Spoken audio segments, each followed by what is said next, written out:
Good afternoon, everyone. Welcome to the oral presentation on the future of offshore wind in Taiwan and how it relies on the switch to floating platforms. For today's agenda, we will be going through the chapters as seen in the thesis. We'll be going through each one by one. Since 1982, the offshore wind fixed foundation industry has been growing rapidly. High cost of renewable energy has slowed the industry for the first few decades, but with falling costs, falling yields in fossil fuels, and a stronger desire for a cleaner, healthier planet, the narrative certainly has changed. Recent trends have seen large increases in added capacity, with 93 gigawatts added in 2020 and a total of 234 gigawatts expected in 2030. In offshore, 2019 and 2020 both saw 6.1 gigawatts added. If we look back to 2013, there was only a total of about 7 gigawatts of offshore globally. Besides the falling rates in fossil fuels, legal decisions, investor demands, and public concerns have led to large investments made by oil and gas companies. Senior professionals in the industry have taken note, and the majority of them see a high likelihood of further investments in renewables in the future. What started in 1982 with Windhoek has led to significant increases in size and efficiency. The next chapter of this story, as we can see on the right, is how fast renewables will take over the place of fossil fuels. Prior to 2013, Europe led the way, but since the gap has been closing, the biggest reason for this is the commitments made by China. China has shifted the heart of offshore wind energy towards Asia. Countries such as Japan, South Korea, Vietnam, and Taiwan have taken note and have pushed into the conversation. Here we can see how capacity has looked since 2018 and what predicted capacity and investment looks like for the future of offshore wind globally. There is currently a shift from Europe to Asia, and not only in capacity but also in the investments made. There are two types of wind platforms that are front and center in this analysis. The first being a fixed foundation turbine. These have the advantage of being cheaper due to the maturity of the technology and less material costs. They are disadvantaged, however, by the depth requirements, destruction to the environment, the lack of flexibility, and the reputation for being ugly and destroying beach views. The second type is floating platforms. These are submerged or semi-submerged foundations. They have the advantage of flexibility in terms of location, installation, and maintenance. They also have less impact on the natural environment than fixed foundations. However, they represent an immature technology and therefore have extremely high costs, as well as investment and technology risks. To determine the competitiveness of different types of energy, it is the industry practice to use the levelized cost of energy, the LCOE. This is the lifetime average cost of electricity. It's basically the CapEx plus the operational maintenance divided by the lifetime energy output. Using this method, we can break down overall cost by megawatt hours and compare them to other types of electricity. The big difference in the costs of fixed and floating is the cost of the foundation. Other parts of the turbine are more or less comparable, with the floating foundations being much more expensive. Operations and maintenance make up 25 to 30% of the overall lifetime cost of offshore wind platforms. They are broken down into preventative and corrective costs over 5 visits per year. However, over the past few years, these costs have been coming down as companies have invested in automation, sensors, and AI. Decommissioning costs are also a part of the CapEx, although they are worth mentioning. They are similar to fixed and floating foundations. Floating does, however, create opportunities and advantages, allowing them to be disassembled on land. Offshore wind platforms are sensitive to a variety of circumstances. However, there are 3 major concerns. The first being the distance to shore. Although there isn't really much difference between fixed and floating, the further away from land generally means higher lifetime costs. The second is water depth. The depth has huge effects on fixed platforms due to its increased size of the foundation.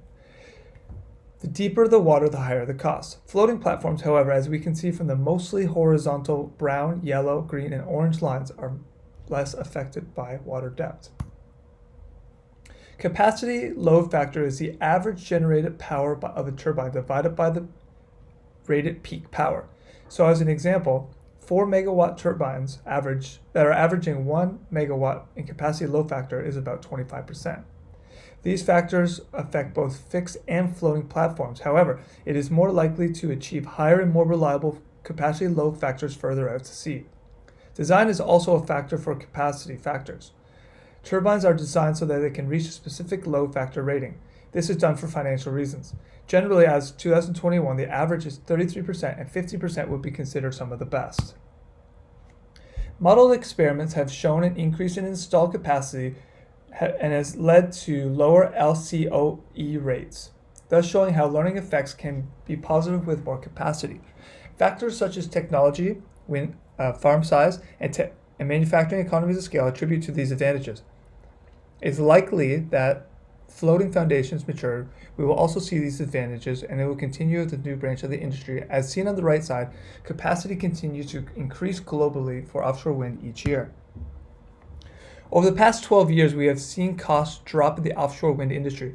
Between 2014 and 19, we have seen a 28 to 48% decrease in LCOE, and predictions in the future are a further 37 to 49%.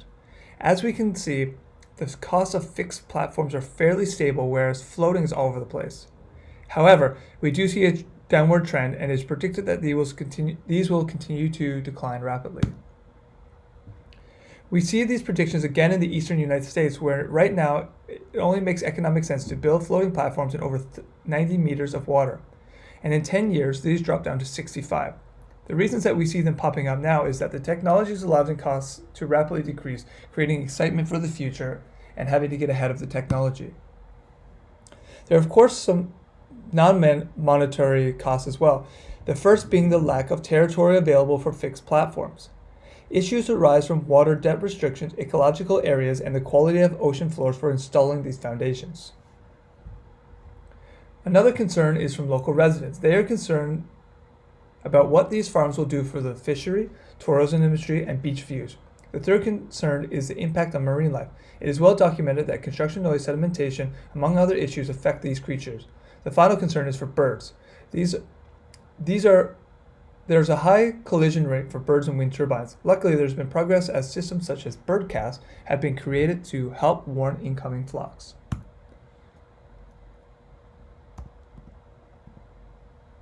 In 2017, Taiwan began a 4-year production plan for the wind industry. Its goals were to cut emissions, create large investments from domestic and foreign companies, and to create jobs in the country. Since 2017, there's been a handful of adjustments, and as of right now, there is 20.5 gigawatts of offshore wind scheduled for 2035. This is up from 0 at the beginning of 2017.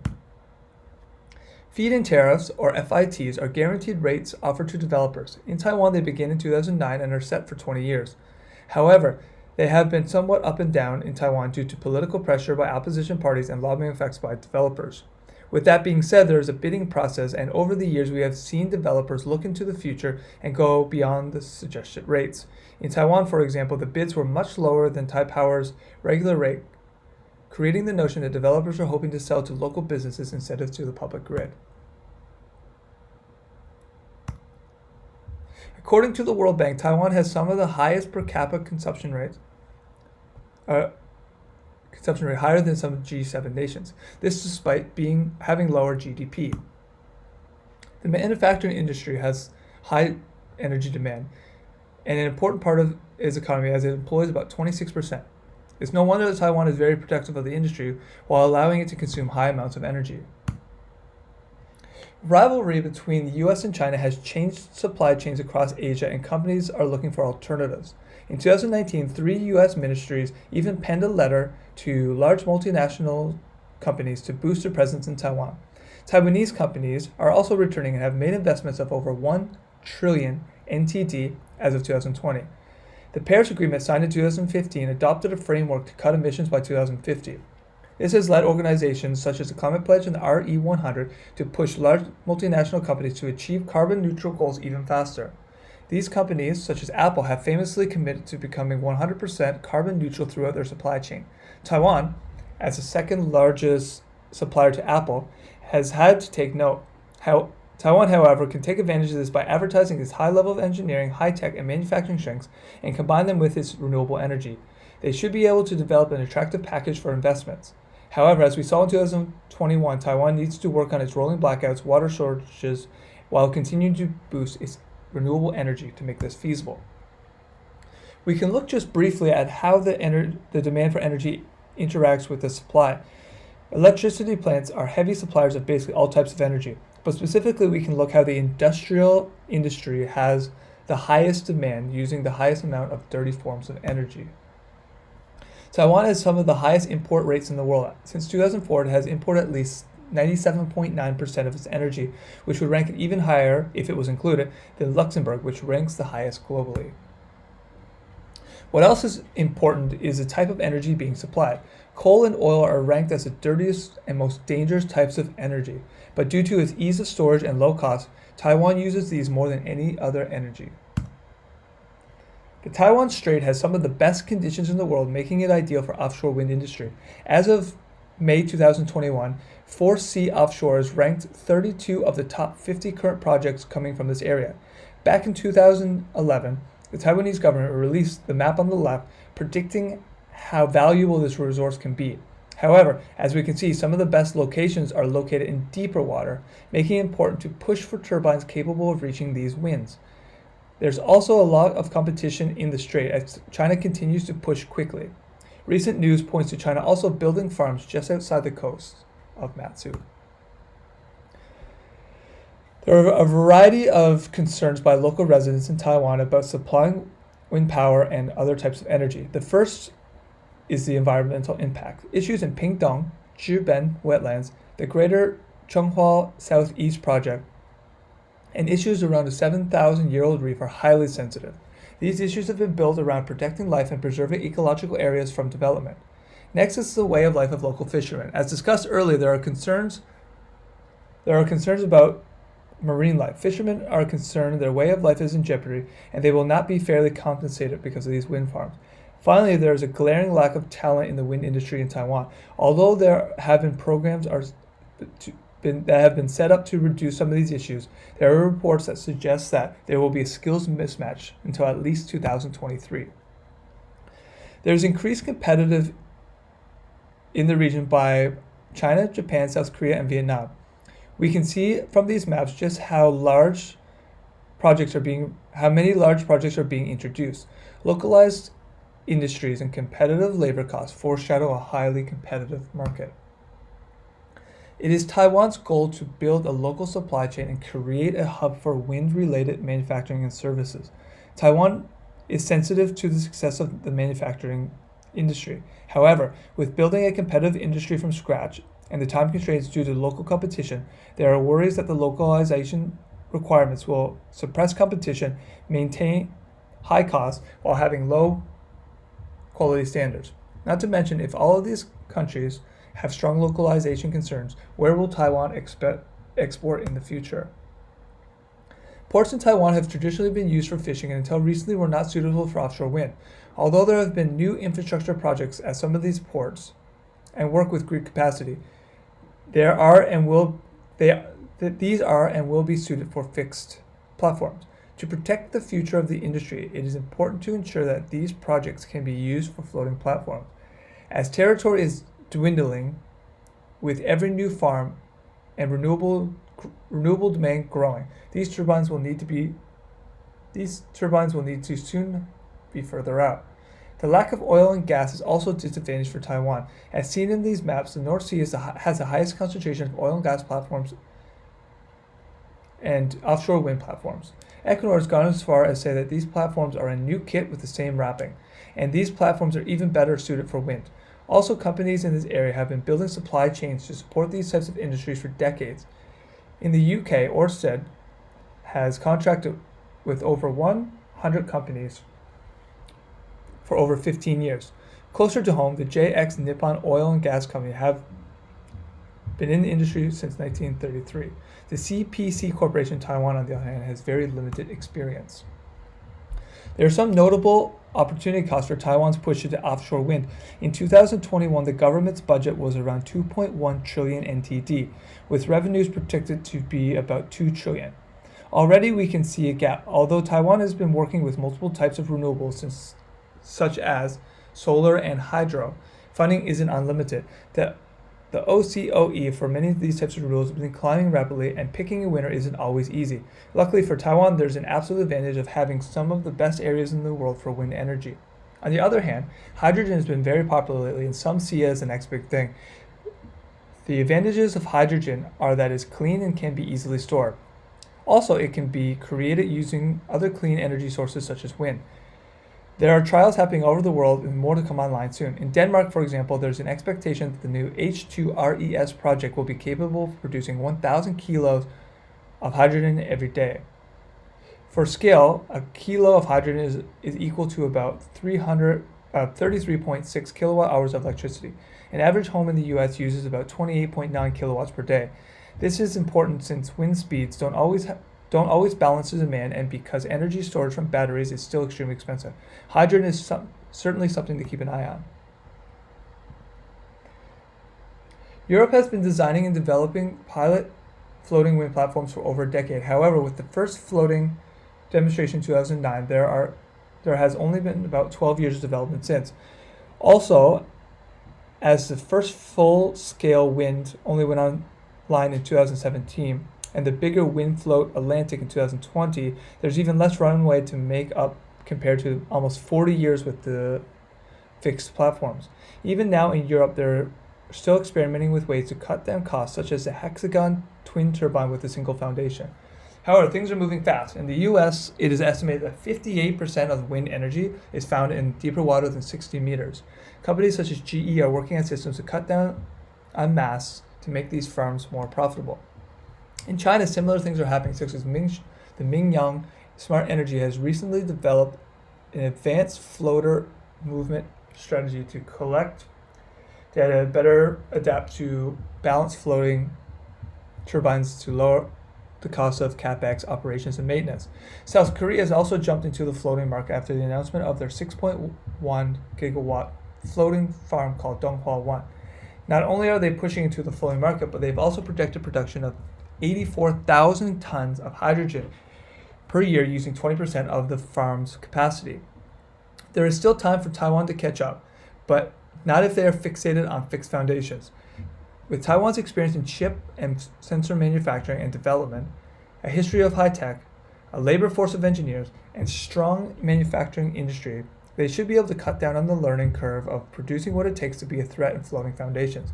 At this point in time, industry insiders such as Eddie Young also predict that Taiwan could jump right into the floating platforms and produce 20 megawatts in deeper waters instead of going through demonstration projects.